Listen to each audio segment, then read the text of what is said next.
Boa noite, meus irmãos. Saudades dos irmãos, caminhoneiros. Não me deixaram estar aqui na semana passada. Os caminhoneiros causaram muitos transtornos, né? E um deles foi esse, de ter me afastado aqui durante um fim de semana todo. É uma pequena amostra das grandes tribulações que ainda teremos. Eu até fiquei pensando, acho que eu preciso pegar uma das bicicletas que eu tenho jogada lá em casa, que estão arrebentadas, preciso mandar reformá-la e me preparar para que um dia eu venha de bicicleta para cá, né? Não dependa mais de gasolina, de poço de gasolina. É muito triste isso, meus irmãos. Nosso país passa por momentos muito delicados. Não só o mundo todo passa, mas o Brasil passa por momentos muito difíceis. E nós precisamos interceder por esse grande país, pela nossa casa, né? Pelo nosso povo. Vamos orar.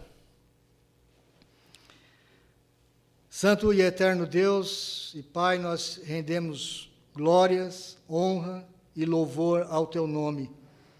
O Senhor é santo, santo e santo. O Senhor habita num alto e sublime trono, da onde o Senhor governa absolutamente tudo e a todos. O Senhor é o Rei, supremo, benfeitor, maravilhoso, grandioso, majestoso. E nós nos prostramos espiritualmente diante do Senhor. Colocamos a nossa cabeça em terra e nos humilhamos diante da Tua pureza, santidade e grandeza. O Senhor é o dono de todo este vasto universo. Nós Te adoramos porque o Senhor é Criador e nós também Te adoramos porque o Senhor é o nosso amado Redentor. Muito obrigado pela salvação que temos em Cristo. Obrigado porque o Senhor nos escolheu antes da fundação do mundo. Obrigado porque o Senhor nos elegeu através da vida e do sacrifício do Teu Filho Jesus Cristo. Obrigado, ó Deus, porque o Senhor nos deu o Teu Espírito Santo, para que nós já estejamos vivendo agora uma pequena amostra daquela vida gloriosa que nós teremos no novo céu e na nova terra que nós acabamos de cantar. Pai, nós esperamos a Tua vinda, nós esperamos a Tua volta, nós esperamos, ó Deus, o dia que o Senhor realmente vai acabar com todas as injustiças humanas, que o Senhor vai acabar com todos os abusos, todas as guerras, todas as lágrimas. Ó Deus, nós aguardamos ansiosamente como Teus filhos a restauração desta terra, deste mundo em que nós vivemos. Nós aguardamos ansiosamente quando o Senhor vai reunir os Teus escolhidos dos 4 cantos da terra, vai ressuscitar os mortos e, enfim, o Senhor vai dar início àquele tempo maravilhoso de novos céus e uma nova terra, onde o Senhor vai habitar no nosso meio. Nós aguardamos, ó Deus, a Tua vinda. Nós aguardamos com paciência, nós aguardamos, ó Deus, na expectativa que vivamos vidas santas, que glorifiquem o Teu nome. Nós oramos assim, ó Deus, em nome de Jesus. Amém. Irmãos, eu convido-os a abrirem suas Bíblias em Apocalipse, capítulo 20,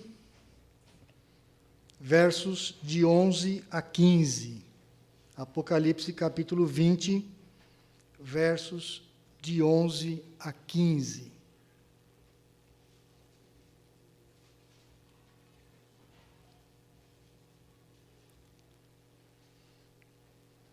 Eu lerei o texto sagrado, os irmãos, por favor, me acompanhem. Apocalipse, capítulo 20, versos de 11 a 15. Vi um grande trono branco e aquele que nele se assenta, de cuja presença fugiram a terra e o céu, e não se achou lugar para eles. Vi também os mortos, os grandes e os pequenos, postos em pé diante do trono. Então se abriram livros. Ainda outro livro, o livro da vida, foi aberto. e os mortos foram julgados segundo as suas obras, conforme o que se achava escrito nos livros. Deu o mar os mortos que nele estavam. A morte e o além entregaram os mortos que neles havia, e foram julgados um por um, segundo as suas obras. Então a morte e o inferno foram lançados para dentro do lago de fogo. Esta é a segunda morte, o lago de fogo. E se alguém não foi achado inscrito no livro da vida, esse foi lançado para dentro do lago de fogo. Amém. Eu passei um estudo que eu fiz nesse texto para o César, mas ele não teve, acho que, tempo para estudar. Eu falei, você se prepara para a liturgia de domingo, hein? 35 páginas de estudo a respeito só desses poucos versículos, só desse texto. Por que eu decidi, por que eu escolhi falar sobre esse texto, interrompendo a nossa sequência de pregações em Atos dos Apóstolos? Até porque foi uma cristocidência, né? Tudo aquilo que nós passamos recentemente e estamos passando agora, porque, para mim, a greve dos caminhoneiros só serviu para aumentar o preço de quase tudo, e a inflação praticamente disparou, e a gasolina ficou mais cara, e ficou mais difícil de encher o tanque, e o preço do leite subiu bastante, e muita coisa subiu, muitas dificuldades nós estamos passando, muitas injustiças. A gente vê num processo desse complexo, não é tão simples de avaliar o momento brasileiro, mas você vê no meio de algumas reivindicações justas e verdadeiras, porque é verdade que os caminhoneiros passam realmente situações muito difíceis nas estradas desse Brasil, são explorados por uma carga de impostos muito alta, que não é só eles, nós também. Mas a gente vê, depois de um tempo, muitos aproveitadores se aproveitando desse movimento todo para cometerem outras injustiças, injustiças em cima de injustiças. Nós vivemos num país injusto, de muita injustiça, onde pessoas muito ricas, elas têm uma capacidade financeira, uma capacidade de compra centenas, às vezes milhares de vezes mais alta do que as camadas mais pobres da população, e que são, ou que é, a maioria, a grande maioria. Um país muito injusto. Não é só o Brasil que é injusto, o mundo todo é injusto. Há injustiça por toda parte. Eu até fiquei conversando com algumas pessoas ao longo dessas semanas. Falei, olha, nós passamos por momentos difíceis, né? Você ficar limitado no seu ir e vir já é uma coisa difícil. Agora, imagina você morar na Síria, onde são bombardeadas as pessoas, toda a sua volta bombardeada o tempo todo.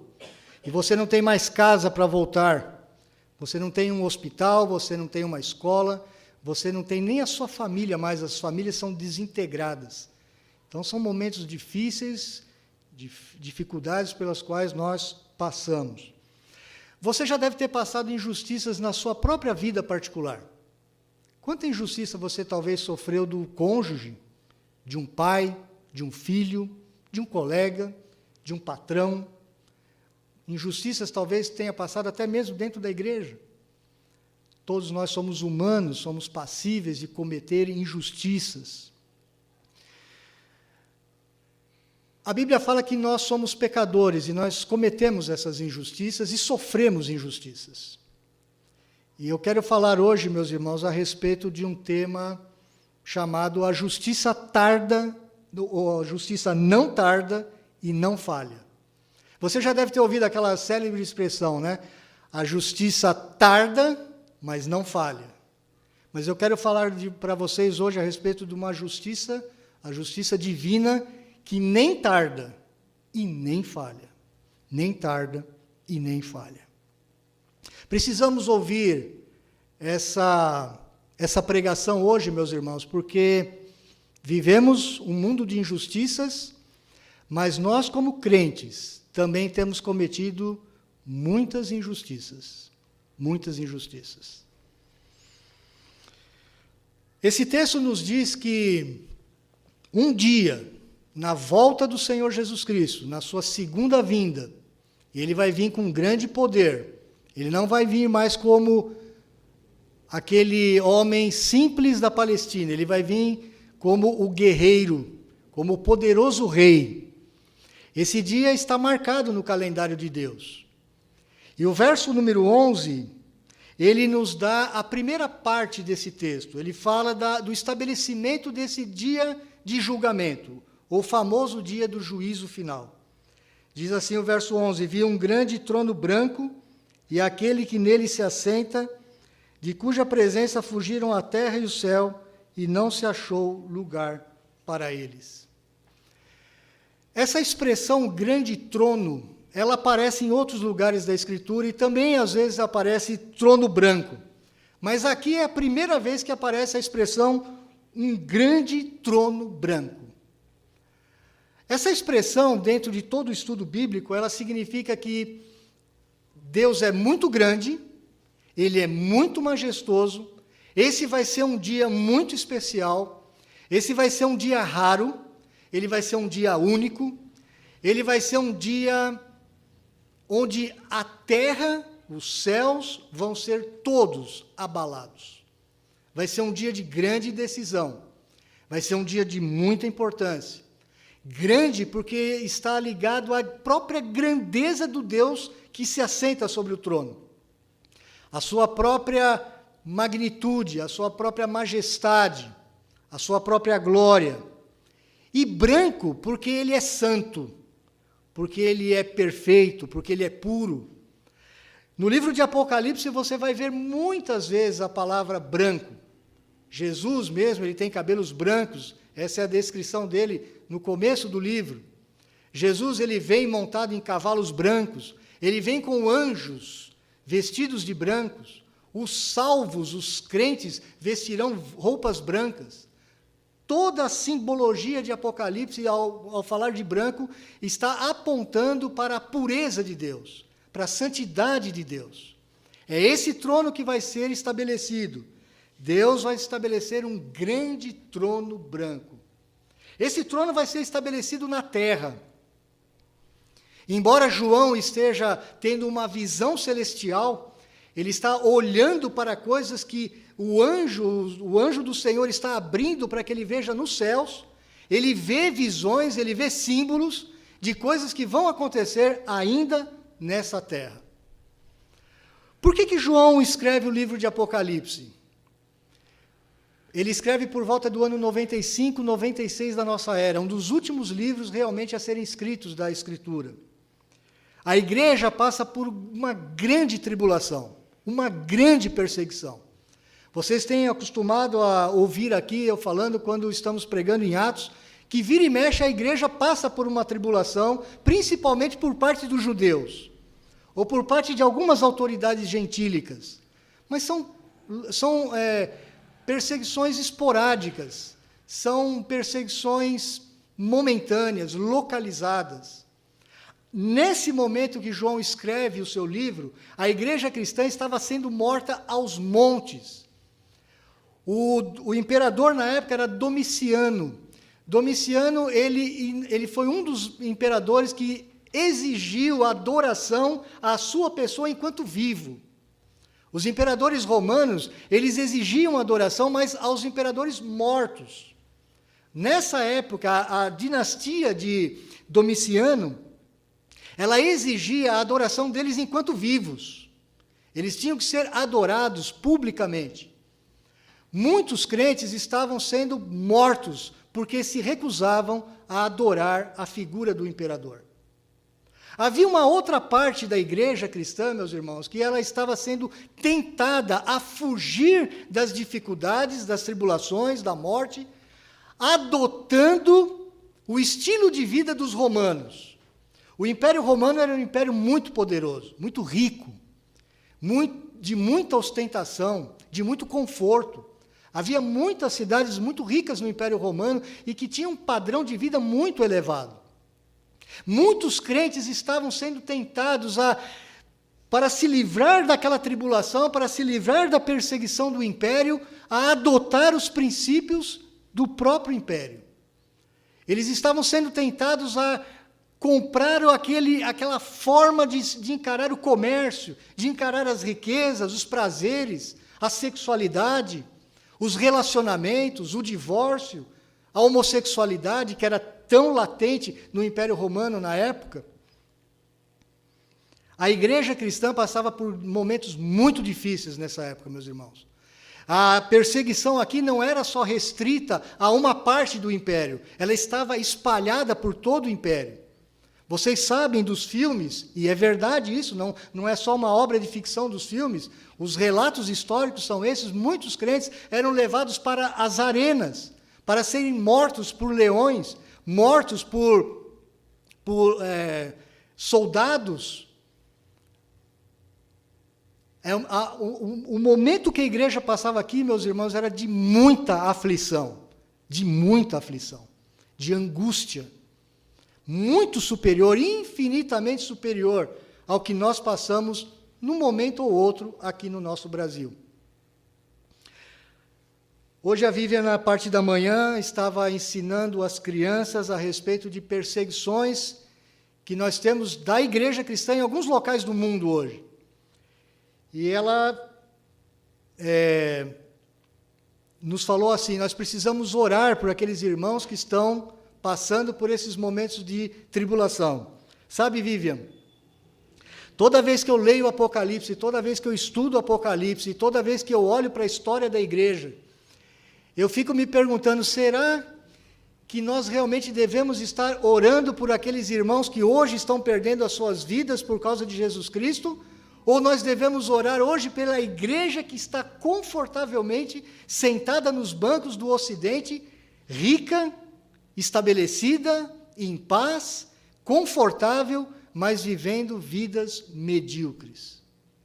Eu me pergunto, sabe, Vivian, várias vezes, porque o livro de Apocalipse, ele me mostra que aqueles crentes que passavam por perseguições, aqueles crentes que estavam perdendo seus bens, seus familiares e a sua própria vida, eles são considerados no livro de Apocalipse os mártires.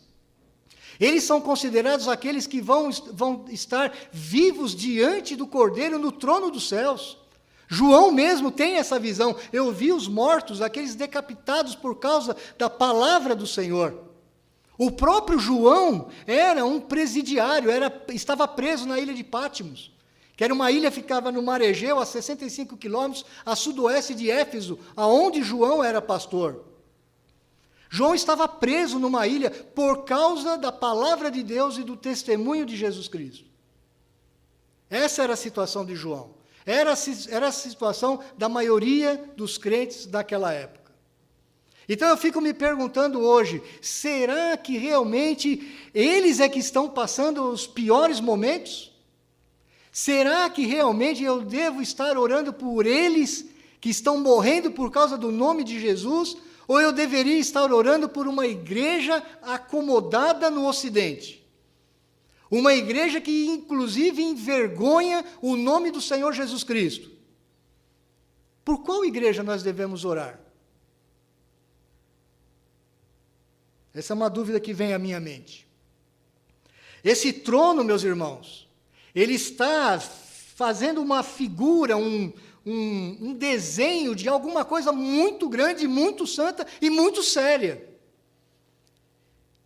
Há um certo sentido em que Deus já está julgando a humanidade hoje. Aliás, ele já julga a humanidade desde o Gênesis. Todos os grandes juízos de Deus sobre a humanidade, inclusive relatados nas Escrituras Sagradas, elas mostram que Deus já está julgando a humanidade, desde o início. Toda pessoa que morre hoje, você está vendo ali visivelmente uma parte do julgamento de Deus. Deus está julgando as pessoas. O próprio Senhor Jesus Cristo, quando veio, ele disse assim, aquele que crê em mim será salvo, aquele que não crê em mim está condenado. A própria mensagem do Senhor Jesus Cristo, ela continha o aspecto salvífico, gracioso, de oferta de salvação, de libertação, mas ela também tinha o aspecto de juízo, de condenação. E até hoje, quando você anuncia o Evangelho, você está anunciando esta obra em dois aspectos. Você está oferecendo a oportunidade de se salvar, mas ao mesmo tempo, quando a pessoa rejeita o Evangelho, ela já está sendo condenada. O julgamento, é verdade, ele vai ocorrer quando nós morrermos. Definitivamente, nós vamos estar sendo justificados pelas nossas obras, por aquilo que nós fizemos. Nós temos um lema, nós evangélicos, nós falamos assim: nós somos salvos pela graça, nós não somos salvos pelas obras. E é verdade. Esse é um lema da Reforma Protestante. Os católicos até hoje não entenderam isso. Nós não podemos acrescentar uma única obra à nossa salvação. Nós somos salvos inteiramente pela graça. Mas há um sentido bíblico em que nós podemos afirmar que nós somos salvos pelas obras, sim. Mas não pelas nossas obras, mas pelas obras do Senhor Jesus Cristo.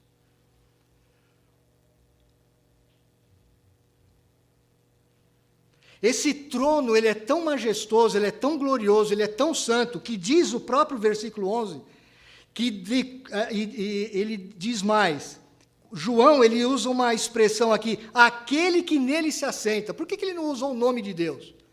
Ele está escrevendo para pessoas que frequentavam sinagogas, ele estava escrevendo para pessoas que frequentavam as igrejas da Ásia Menor, ele estava escrevendo para pessoas que tinham um fundo judaico. Ele não usava o nome de Deus necessariamente. Ele está tendo um cuidado que os judeus tinham de não pronunciar o nome de Deus.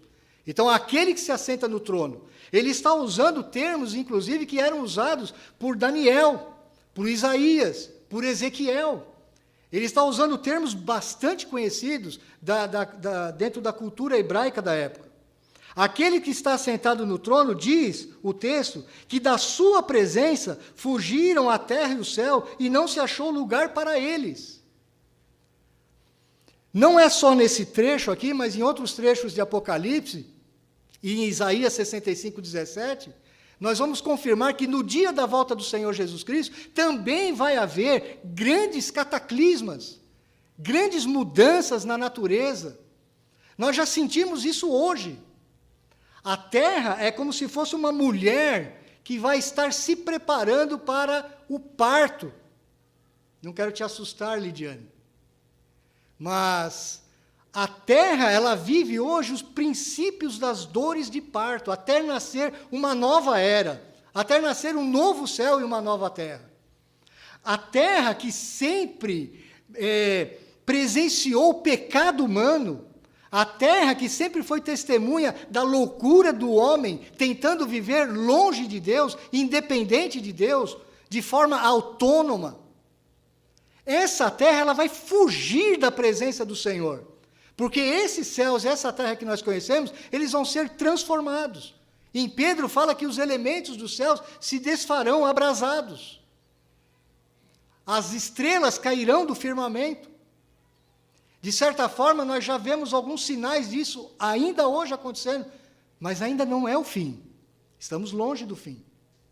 Mas quando próximo da volta do Senhor Jesus Cristo, essa terra, ela realmente vai parir uma nova terra. E as dores serão intensas. Não só as dores da natureza, mas as dores sobre a humanidade. Meus irmãos, nós temos que estar preparados para essa época. E o pior é que o Senhor Jesus Cristo nos diz que nós não sabemos quando vai ser a sua vinda. E diz ainda mais que a sua vinda vai vir como um ladrão. E o ladrão, ele não te avisa quando vai entrar na sua casa. Ele aparece de repente. Vai ser instantâneo. Vai nos pegar de surpresa. Por isso o livro de Apocalipse constantemente fala assim: fiquem de sobreaviso, estejam atentos, vivam vidas santas. Aqueles irmãos, eles faziam a seguinte pergunta: quando o sangue dos nossos mártires, quando o sangue dos nossos irmãos vai ser vingado?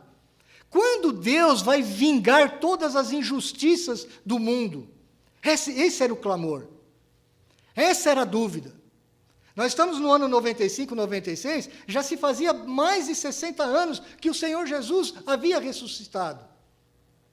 Muitos se perguntavam, será que o Império Romano não é mais poderoso do que esse Jesus que morreu e dizem que ressuscitou dentre os mortos? Será que o Império Romano não é mais poderoso? Será que Domiciano, o imperador, ele realmente não é um Deus? É entre a vida e a morte. As questões eram assim. A terra e o céu fugiram da presença de Deus. A terra e o céu, que inclusive foram amaldiçoados, a terra, inclusive, foi amaldiçoada por causa do nosso pecado, lá em Gênesis, capítulo 3. Essa terra amaldiçoada. Por nossa causa. A terra em si mesma, os objetos inanimados, eles não têm nenhuma responsabilidade moral. Mas em Romanos capítulo 8 diz que a terra geme e suporta angústias até agora, aguardando a manifestação dos filhos de Deus.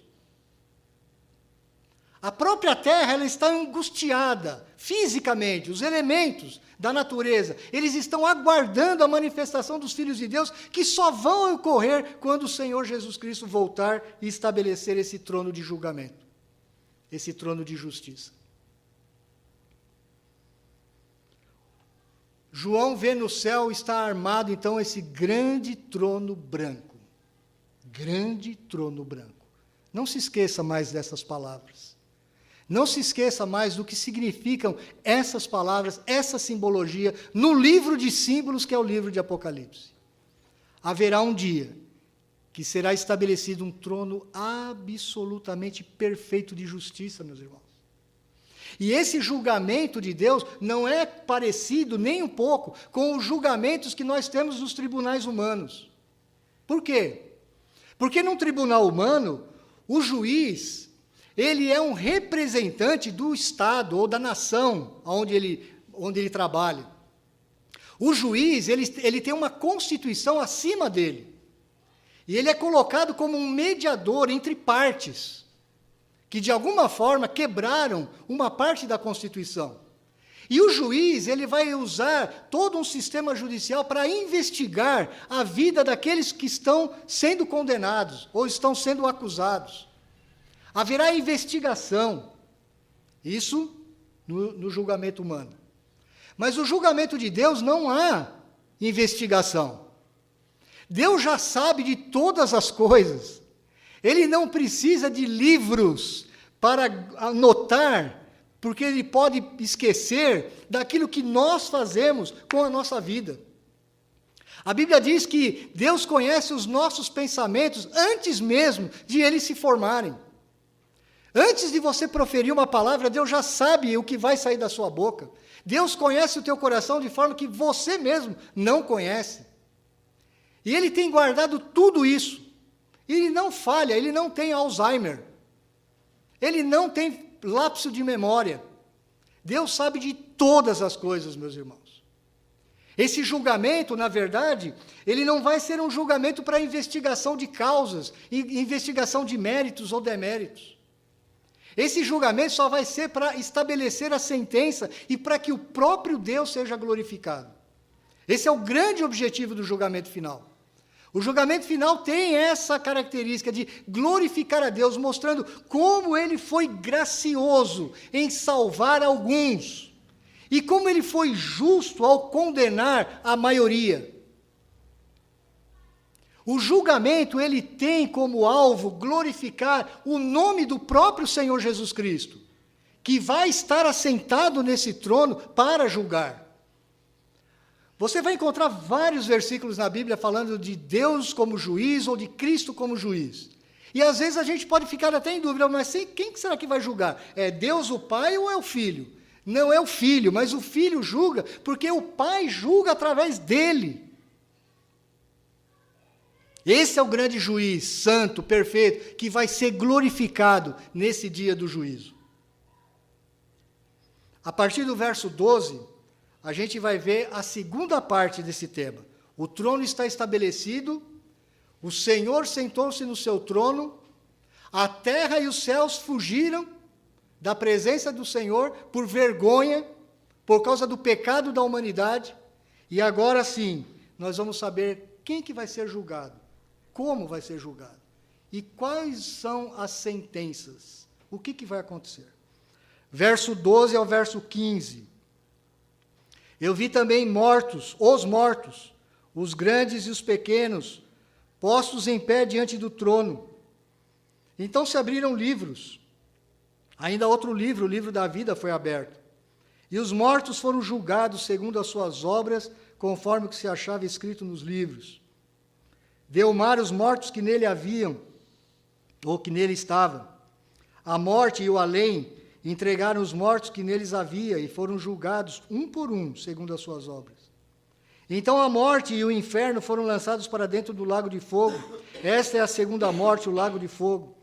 E se alguém não foi achado inscrito no livro da vida, esse foi lançado para dentro do lago de fogo. Irmãos, esse texto ele é de uma gravidade absurda. Eu aproveitei essa semana que não saí de casa, momento algum, deixei o carro paradinho lá na garagem e pedi muito a misericórdia de Deus. Pedi muito. Deus, o senhor tem certeza que o senhor quer que eu pregue esse texto? É muito difícil. É pesado. Não é difícil de interpretá-lo, não. As 35 páginas você vai ver depois, Sandro. É um trabalho danado. Levei 2 semanas estudando isso aqui. Mas não é tão difícil de interpretar, é difícil de pregá-lo. É difícil de falar sobre ele.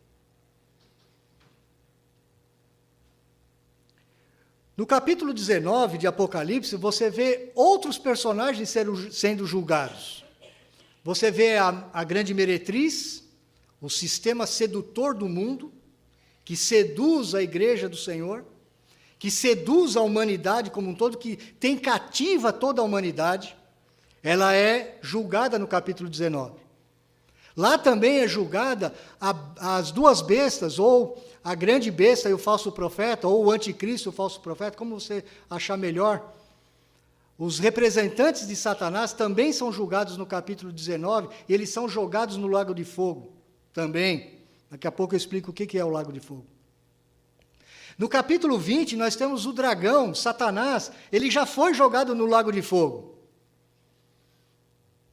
Tem muita gente que pensa que o inferno é um lugar onde Satanás reina, e que ele já está lá esperando os perdidos. Não, Satanás ele está rodeando sobre a terra. Ele anda sobre a terra. Satanás é um anjo caído que não está no inferno. Aliás, no inferno mesmo, o que é equivalente à palavra lago de fogo, hoje não tem ninguém. Está vazio. E os primeiros a inaugurarem o lago de fogo vão ser os representantes de Satanás, o anticristo, o falso profeta e o próprio Satanás. E depois todos aqueles que não foram inscritos no livro da vida do Cordeiro. Agora, o juízo, depois que já caiu sobre o próprio Satanás, o juízo agora vem sobre a humanidade, a própria humanidade. Ele diz, João, que viu mortos. Esse julgamento é na terra, meus irmãos. Esses mortos vão ser ressuscitados. Todos serão ressuscitados. Todos. Crentes e incrédulos. Todo ser humano. Por isso ele usa esse tipo de expressão. Vi os grandes e os pequenos. Ou seja, pessoas importantes e pessoas não importantes. Pessoas com autoridade e escravos. Reis e governadores. Adultos e crianças. Homens e mulheres, todos. O livro de Daniel, o texto de Daniel que nós lemos no capítulo 12, também deixa isso muito claro. Toda a humanidade vai ressurgir dentre os mortos para serem julgados. Meus irmãos, o julgamento, nesse julgamento, todos os seres humanos vão ter os seus corpos ressuscitados, crentes e não crentes. Nós não vamos ser almas penadas sendo julgados por Deus. Nós vamos ter os nossos corpos ressuscitados. Nós vamos ter a união novamente do corpo com a alma. É esse ser que foi criado e é esse ser que vai ser julgado. Só que agora com corpos imortais. Por isso o julgamento é imortal. O julgamento não tem fim, o julgamento é eterno. Não haverá um final de julgamento. Todos comparecerão perante o trono. Veja que ele diz, postos em pé diante do trono. Nós não vamos chegar lá e vamos ter a opção, olha, acho que eu vou para o julgamento hoje não, acho que vai ser um negócio meio difícil, acho que eu não vou não. Não, a expressão aqui é clara, nós vamos ser colocados diante do trono. Nós não vamos ter escolha alguma. Todos vão ser colocados diante do trono e vão ser abertos livros. Essa é uma expressão para dizer a respeito das obras de cada ser humano sobre a face da terra. É uma figura que desde o Antigo Testamento sempre existiu. Nós lemos isso no próprio capítulo 12 de Daniel. Os livros eram uma forma figurada, uma forma simbólica, que os profetas, inclusive João como profeta, tinham para registrar todas as atitudes dos seres humanos. Todas, todas. Imagina, irmão, cada palavra, cada pensamento, cada desejo, cada atitude, tudo que você fez, estão registrados nesses livros. Não pense no livro como alguma coisa real, mecânica, um livro mesmo com um anjo lá escrevendo.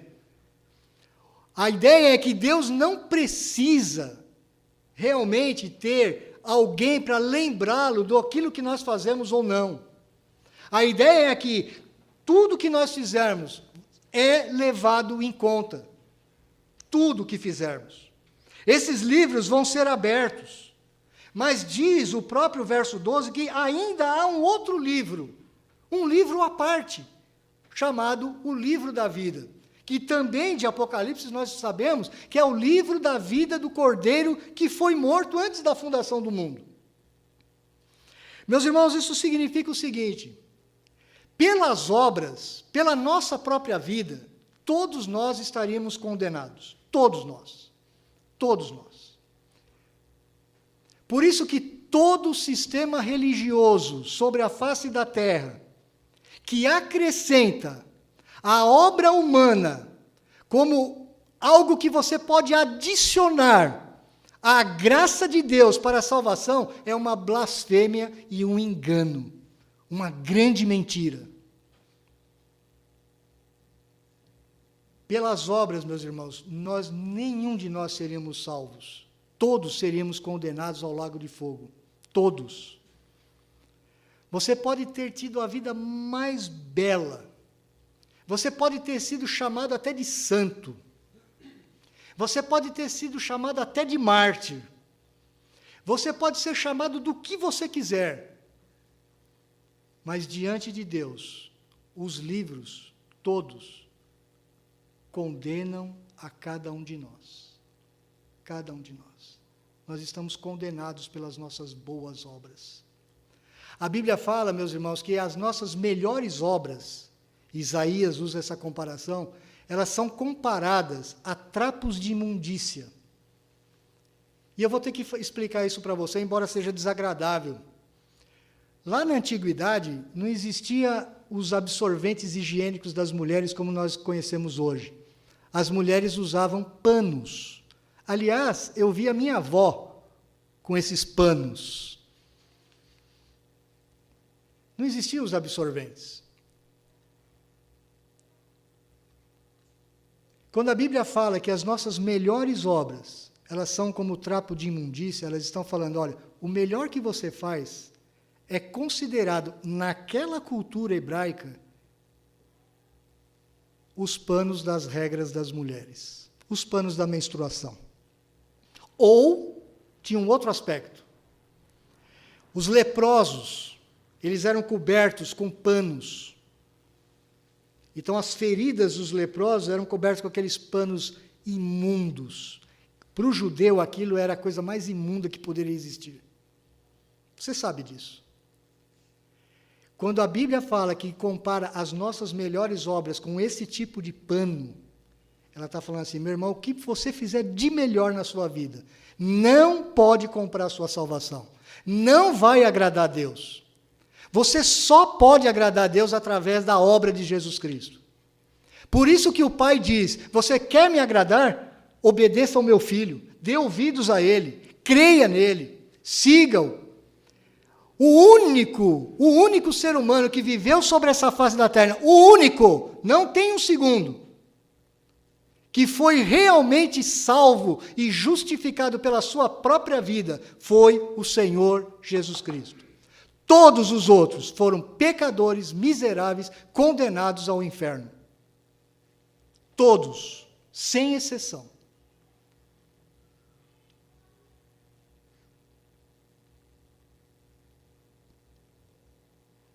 A coisa é tão séria, meus irmãos, que ele usa no verso 13 algumas figuras muito interessantes. Ele diz no verso 13: deu o mar os mortos que nele haviam. Sabe por que ele usou essa expressão? Para os antigos, o mar era uma coisa assim, temerosa, no mínimo temerosa. Os judeus tinham muito medo do mar. Os judeus, eles achavam que o mar representava as forças demoníacas contra Deus. Porque o mar não era dominado, principalmente pela cultura judaica. O judeu nunca foi bom no mar. Nunca foi bom no mar. Foi bom em outras áreas, mas no mar não. Muitas crendices antigas, dos semitas antigos, diziam que do mar é que viriam os poderes malignos contra Deus. Por isso que o Senhor Jesus Cristo, em algumas vezes, ele andou sobre o mar, para mostrar que ele dominava sobre todas as forças, sobre o caos, sobre as coisas que não são explicadas. E havia uma outra questão também. Os antigos, os ouvintes de João, eles se perguntavam, ora, e aqueles nossos irmãos que morreram no mar? Como é que eles vão ressuscitar? Como é que a gente vai achar o corpo deles? Não dá para achar corpo no mar. Não acha.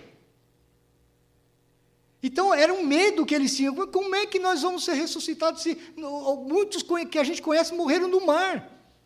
Imagina quantos navios que saíram de Éfeso, do porto da cidade de Éfeso, em direção a essa ilha, que afundaram no meio do caminho. Crentes, inclusive, lá no meio. Eles morreram no alto mar, não acha nunca mais. E aí? Eles vão ressuscitar também? Esses também comparecerão perante o juízo? E tem mais uma coisa, meus irmãos. Há uma cultura grega aqui embutida. Os gregos, eles pensavam lá na antiguidade, olha, é preferível eu morrer fisicamente do que encontrar com os deuses. O juízo dos deuses. Havia essa cultura na filosofia grega. Então, muitos pensavam assim, se eu morrer numa campanha militar no mar, é melhor eu morrer no mar e não encontrar o juízo de Deus do que me encontrar no juízo de Deus se eu morrer na terra. Essa era a ideia. Por isso João diz assim, deu o mar os mortos que nele haviam. Olha, não vai escapar ninguém. Todas essas figuras que João está usando aqui, é para dizer assim, meus ouvintes, não vai faltar nenhum. Não vai deixar de nenhum estar diante desse tribunal. Cada um de nós. O mar vai dar os mortos que nele haviam. E depois ele usa outros termos. A morte e o além entregaram os mortos que neles havia. Aqui, irmãos, nós temos uma dificuldade na tradução da nossa Almeida Revista Atualizada. A palavra além aqui, ela no grego é Hades. E vocês já devem ter ouvido essa palavra muitas vezes, o Hades. Inclusive, para quem vê alguns desenhos de crianças hoje, interessantes até, você sabe que o Hades era também um deus grego, o deus da morte. Já devem ter visto em alguns filmes isso aí, né? Os jovens veem esse tipo de coisa, né? A palavra aqui é essa, o além aqui é Hades. O Hades era nada mais, nada menos que a região dos mortos. Lá na Antiguidade, no Antigo Testamento, você encontra a palavra Sheol, era o lugar dos mortos. Ele muitas vezes se confunde com sepultura ou com o lugar espiritual onde as almas dos mortos iam. Na tradução para o grego, o Sheol se transformou em Hades. Essa é a palavra para além que você tem aí na sua Bíblia. E ela não deveria ter sido traduzida para além. Ela deveria ter ficado com a palavra Hades. E eu explico por quê. Com o passar do tempo, o Hades, ele passou a ser denominado o lugar para onde os ímpios, as almas dos ímpios mortos iriam. Então veja o que ele está falando aqui, o que João está querendo nos dizer. Olha, não só o mar vai devolver todos os mortos, eles vão ressuscitar do mar, mas também a própria morte, que é o estado de ser morto, e o próprio lugar dos mortos vão entregar todos os seus mortos. Não vai escapar ninguém, essa é a ideia. Todos vão ressuscitar, inclusive os ímpios. Inclusive os ímpios.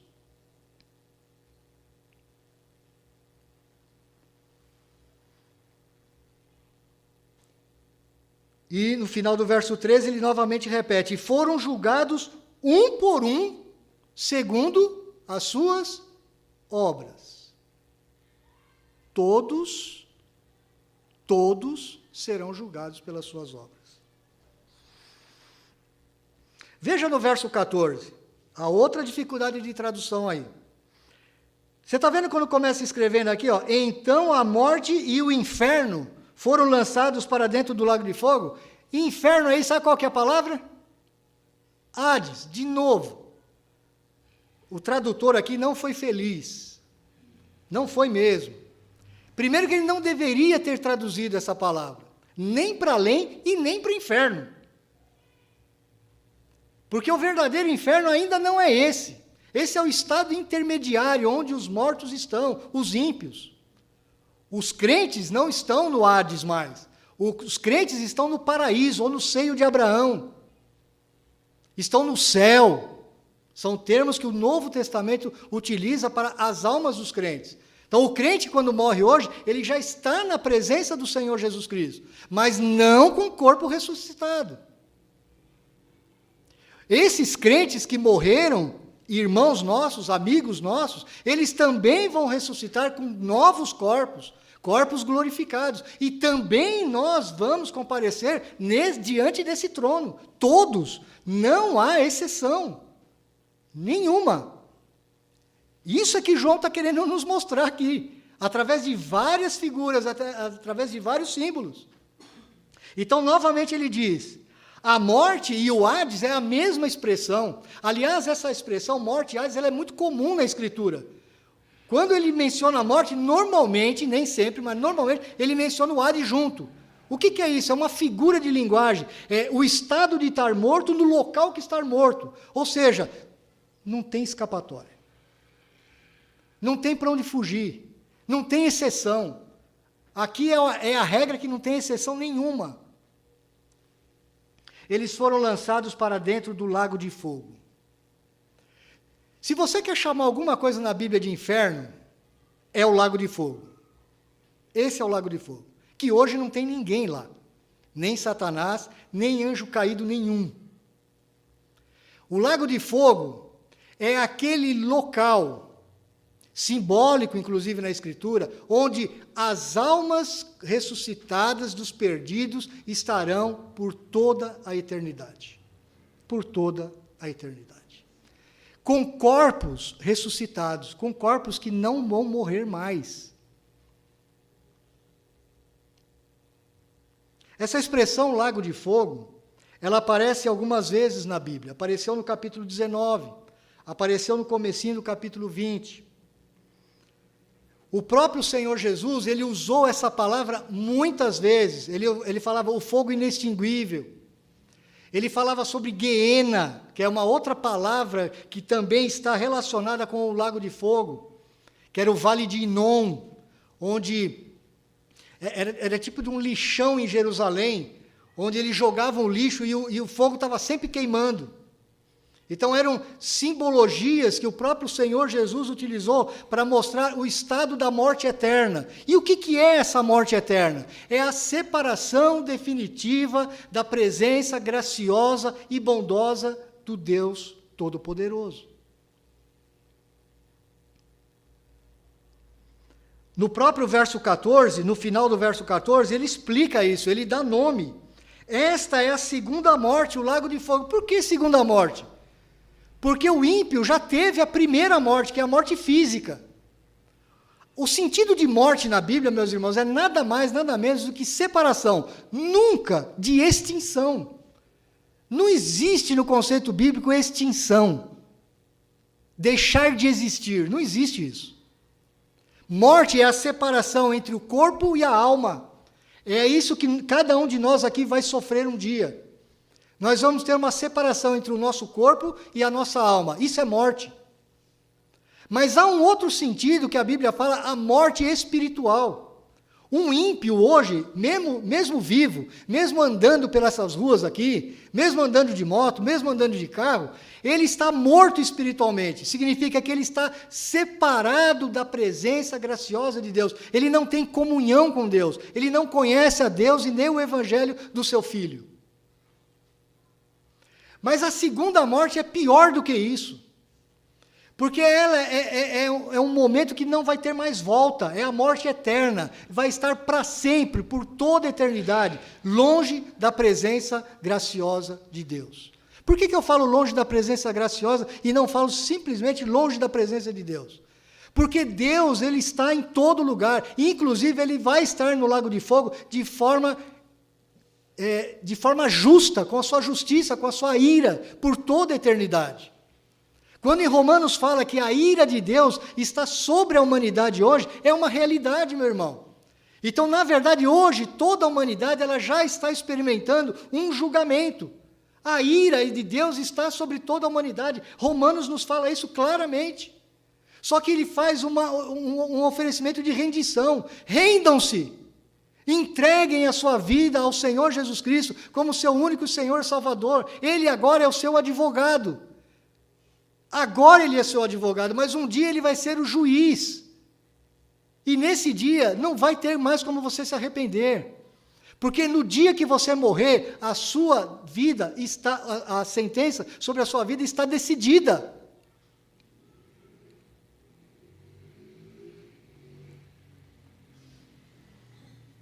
No verso 15,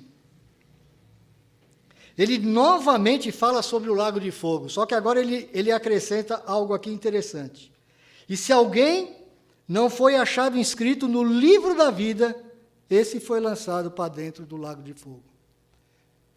Em resumo, meus irmãos, é o seguinte: os livros vão ser abertos, todas as nossas obras vão ser julgadas, todas, de todo mundo, não vai faltar ninguém. Se o seu nome não estiver no livro da vida do Cordeiro, você vai ser lançado no lago de fogo. Por toda a eternidade. Se o seu nome estiver no livro da vida do Cordeiro, você vai ter acesso ao novo céu e à nova terra, que é onde começa o capítulo 21. Vi novo céu e nova terra.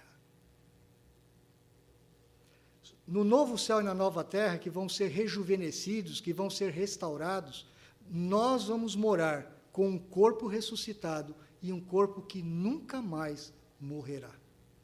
Por isso que diz, lá não haverá morte, porque não vai realmente nunca mais ter separação entre corpo e alma.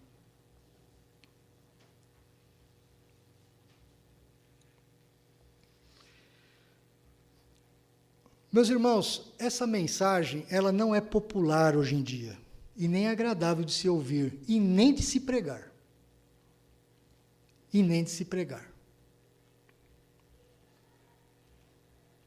Até o século XVIII, até o comecinho do século XIX, esse ensino, ele era crido e pregado em toda a igreja cristã, verdadeiramente cristã.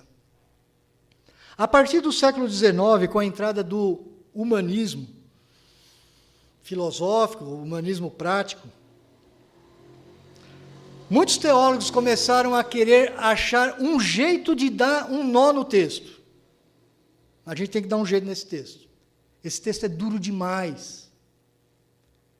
Como um ser humano passar a eternidade sofrendo angústias do pecado por toda a eternidade, longe da presença bondosa de Deus? Será que não é muito exagerado isso, não? O camarada viveu talvez uma vida de 20, 30 anos só aqui, morreu, ele vai passar uma eternidade inteira nesse lago de fogo?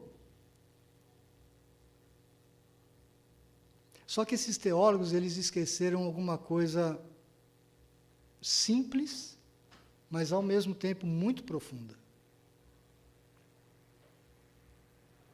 Nós somos finitos. Nós não somos eternos, nós temos um princípio de dia, nós não temos mais final de dia, mas nós temos um princípio de dia. Nós somos criaturas. E o que nós fizemos? Nós pecamos contra um Criador, o único, santo, infinitamente poderoso, infinitamente majestoso. Não importa o que você fez, o que importa é contra quem você fez. Você quer ver uma coisa? Um exemplo pobre, reconheço, pobre. Se eu chutar uma pessoa lá na rua agora, eu vou lá na rua e chuto uma pessoa, dou uma rasteira nele. Ele pode me processar. Pela lei, ele pode. Mas se eu pegar uma autoridade brasileira, que não vale muita coisa, né? Hoje não vale muito. Mas se eu pegar uma autoridade brasileira e fizer a mesma coisa, é diferente, não é? Eu não vou ser julgado da mesma forma. Nem pela sociedade. Nem pela sociedade. Porque eu pequei contra uma autoridade. A gente não é assim, meu irmão. Você, quando ouve, por exemplo, uma notícia na TV de alguém que abusou de uma criança pequena, você não fica revoltado? Porque você vê na criança inocência, pureza, simplicidade. Você fala, como é que um adulto pode fazer uma coisa dessa? Você exige a morte dele, não exige? Agora, meus irmãos, por que a gente acha que qualquer atitude nossa contra o Criador, o ser mais santo, mais puro, mais desejável, mais valioso de toda a vida, de toda a existência, por que você acha que isso não custa nada? É porque Deus é infinito que a culpa e a eternidade do inferno é uma realidade. Simples assim. É contra quem nós pecamos?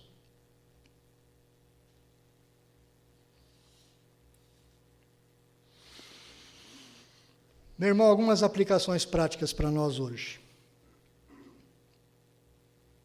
Primeiro, você que é crente, você que tem a vida eterna e tem o livro escrito no livro da vida, você não vai para o lago de fogo. Não vai. Nem para o Hades você vai se morrer amanhã. Você vai para o paraíso. Você vai para o céu. Você vai na presença do Senhor Jesus Cristo. Mas deixa eu te falar uma coisa que é ensino bíblico. E eu fiquei espantado. Porque eu estou o semestre todo estudando Apocalipse. Desde fevereiro eu estou estudando Apocalipse. Irmão, as nossas obras contam.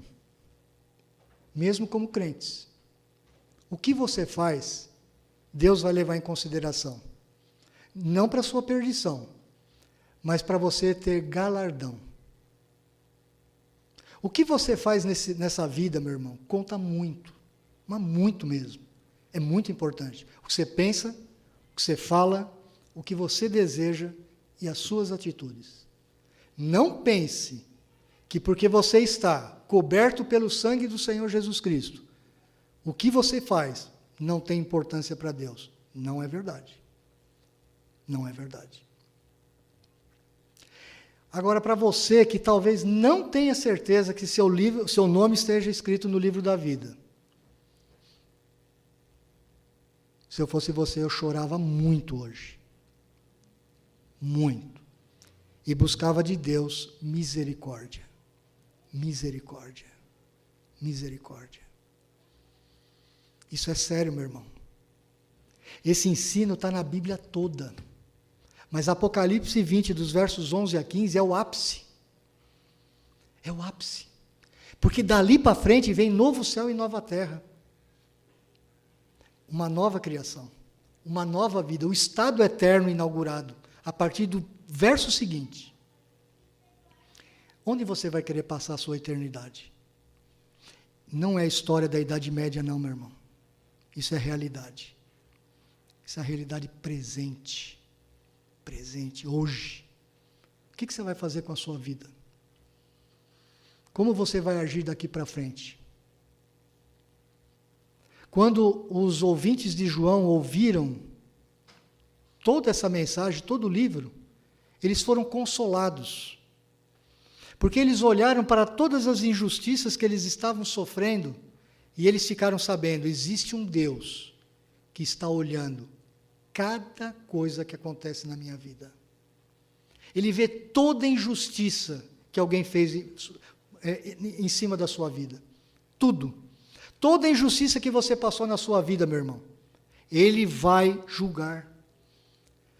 Injustiça do marido, da esposa, dos filhos, do Estado, do governo, do patrão, da empresa. Todas as injustiças vão ser cobradas. Deus vai julgar todas. Mas eu também digo para você que é crente, cuidado, não seja injusto. Não pratique injustiça. E mais ainda, meu irmão, o conceito mais puro de justiça na Bíblia não é as relações que nós temos, como eu acabei de falar. Esse não é o sentido mais lato. O sentido mais importante de justiça na Bíblia é fazer aquilo que agrada a Deus. É viver de acordo com a vontade de Deus. Por isso que o Senhor Jesus Cristo, Ele é chamado a perfeita justiça de Deus. Quando Ele morreu naquela cruz, meu irmão, Ele estava pagando por todos os nossos pensamentos, obras, palavras, intenções, desejos malignos, que quebraram a justiça do próprio Criador. E Ele oferece hoje para você perdão e salvação. Mas não se engane, não se engane.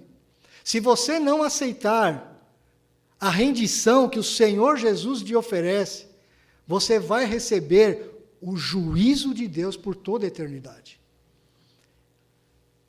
Há bênçãos e a maldição. Não mudou nada de Deuteronômio para cá. Não mudou nada. A oferta de salvação ainda continua sendo oferecida.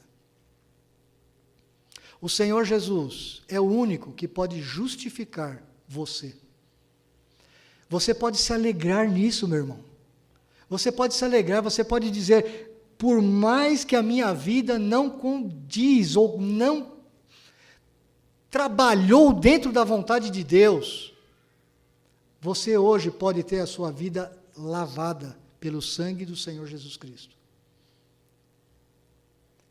Se você está sofrendo alguma perseguição hoje, isso pode te animar. As injustiças não serão impunes.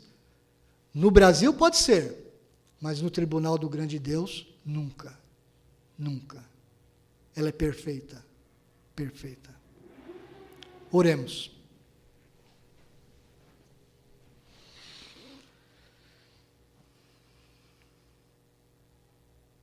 Meu Deus e Pai, o nosso coração treme diante da Tua grandeza e da Tua santidade. Cada um de nós nesta sala, nesse local, já pecamos contra a Tua santidade, já pecamos contra a Tua pureza, já pecamos contra a Tua justiça, já fizemos o que era mal perante os Teus olhos. Isso é terrível, Senhor. Quando nós Te conhecemos através da Tua palavra e conhecemos o Teu poder, a Tua pureza, a Tua majestade, nós realmente olhamos para o nosso pecado de uma forma diferente. Nós nos envergonhamos diante do Senhor, ó Deus. nós confessamos o nosso pecado. Nos arrependemos profundamente, ó Deus, da vida que levamos muitas vezes, em muitos momentos da nossa existência. Nos humilhamos perante a Tua face, ó Deus, e te suplicamos, tem misericórdia. Tem misericórdia da nossa vida. Não nos dá aquilo que nós merecemos, ó Deus. Age conosco com graça, com muita graça. Dá-nos aquilo que nos faz bem, através do Teu Filho, o Senhor Jesus Cristo. Dá-nos a convicção, ó Deus, de olharmos para o Teu Filho e dignificarmos a Ele, de glorificarmos a Ele. Dispõe o nosso coração a viver por Jesus Cristo. Dispõe o nosso coração até, se possível, morrer pelo nome do Senhor Jesus Cristo, como muitos dos nossos irmãos, ouvintes de João, estavam morrendo, e como muitos dos nossos irmãos em países de perseguição hoje morrem. Deus, dá-nos seriedade na Tua palavra, Senhor. Quebranta o nosso coração. Muitas vezes nós temos a nossa cerviz, o nosso pescoço duro. Muitas vezes nós não nos dobramos diante do Senhor. Muitas vezes nós nos justificamos a nós mesmos. Muitas vezes nós agimos como loucos. Muitas vezes achamos que as nossas boas obras podem agradar o Senhor diretamente, sem passar pela cruz. Oh Deus, livra-nos desse auto-engano, livra-nos da autojustiça, livra-nos de um falso evangelho, livra-nos, ó Deus, da lassidão moral, livra-nos, ó Deus, de uma vida medíocre. Nós queremos viver vidas cristãs que honrem e glorifiquem o Teu nome. Queremos ser santos como o Senhor é santo. Queremos agradá-lo dentro do nosso coração, Senhor, não somente com uma atitude moralista, externa, religiosa. Nós queremos ter uma vida que louva ao Senhor dentro do nosso coração. Nós queremos amar o Senhor e a Tua palavra. Nós queremos ter corações puros, santos. Nós queremos tremer da Tua palavra, Senhor. Nós queremos temer o Teu nome. Nós somos fruto de uma geração pecadora, pecaminosa.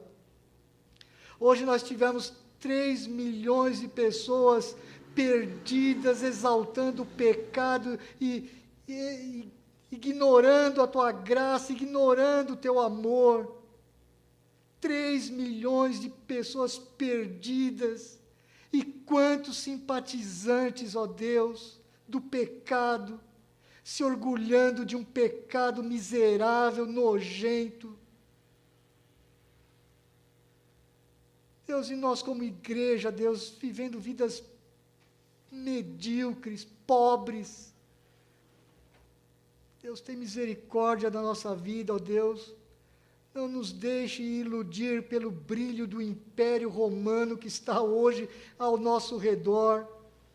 Não nos deixa, Senhor Deus, nos iludirmos com o dinheiro, com o poder, com o conforto, com os prazeres deste mundo louco, insano. Deus, desperta, Senhor Deus, a Tua igreja, desperta o Teu povo, desperta, Senhor Deus, os homens da Tua igreja, desperta, Senhor Deus, as famílias da Tua igreja. Torna-nos santos, ó Deus. Nós temos que saber que um dia o Senhor vai julgar este mundo com um trono santo e grande, branco e poderoso, e que naquele dia não vai mais haver arrependimento, não tem como mais voltar atrás, Senhor. Santifica a nossa vida, Deus. Faz-nos chorar na tua presença, Senhor. Faz-nos, ó Deus, cair diante da tua santidade. Faz-nos, Senhor Deus, amantes da tua palavra e do teu Filho. Ó Deus, limpa-nos, purifica-nos. Obrigado por Jesus. Obrigado porque foram as obras dele que nos justificam. Obrigado pela vida santa dele. Obrigado pela vida de pureza dele. Obrigado porque ele nos traz esperança. Obrigado porque ele nos abriu o caminho dos céus. Obrigado porque ele nos abriu o caminho de uma vida nova. Obrigado porque ele nos deu acesso a um novo céu e a nova terra. Obrigado porque ele nos deu a capacidade de sermos ressuscitados no final dos tempos. Obrigado porque ele vai voltar, ele não vai falhar. Como ele não falhou na sua primeira vinda, ele não vai falhar na sua segunda vinda. Aleluia, Senhor Jesus Cristo, aleluias. Seja exaltado, Senhor, e humilhado todo ser humano. Essa é a oração que fazemos, ó Deus, em nome de Jesus. Amém.